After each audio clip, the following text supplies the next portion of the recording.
Hello everybody, I'm Scuttles and welcome to Jurassic World Evolution. In the past day or so, there's been a little bit of discussion going around over this new breakthrough in the modding community.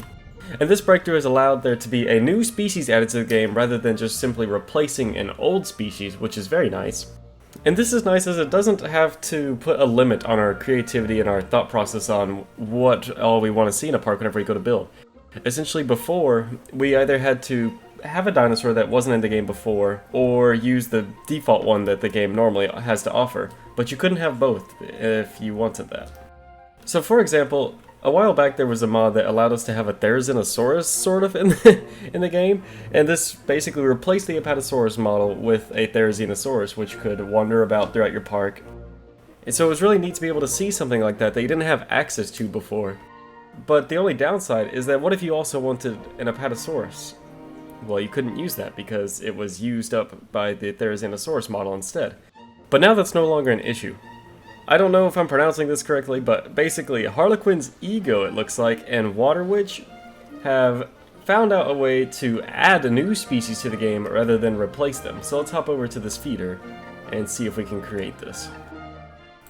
Okay, so here we are at the hatchery, and if you take a look up here, it says 65. And now that's nothing spectacular, there's more than 65 dinosaurs in the base game, but I don't have all of the DLCs, therefore, normally for me, there are only 64 creatures in the game. So, as you can tell, if there's normally 64 and now we're up to 65, that means that it's added a new species, and if we make our way down here, boom! Pachyrhinosaurus. This still isn't anything super remarkable, I guess you could say, because normally you would see like the new logo and everything there, and the new name and picture of whatever dinosaur it is that you're modded into the game, and it would just take place of what was there before. So back to the Pachyrhinosaurus example, it would just replace this Apatosaurus icon with a Pachyrhinosaurus and it would say Pachyrhinosaurus. But it hasn't done that in this situation. Instead what it's done is it's actually added a whole new slot to our list now, which we can incubate.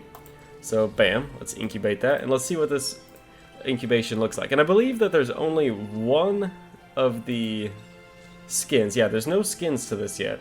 It's just added in at the moment. It's very bare bones. Let's go with that. Dinosaur puns, right? No.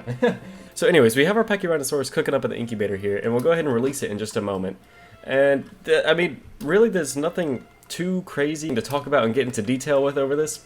Essentially all it's doing is adding a new creature, and it's that in of itself is not super like interesting because we've seen many things before. So us being able to see this Pachyrhinosaurus come out of the incubator here in just a moment doesn't really change anything. We've been able to see things before. The only thing that's really like new and drastic change wise is the fact that this isn't replacing a pre-existing dinosaur in the game. It's just the concept that you can add a new creature without having to replace an old one that's interesting here. Okay, so it looks like our Pachyrhinosaurus is all finished up now, so we'll go ahead and release it and take a look at it.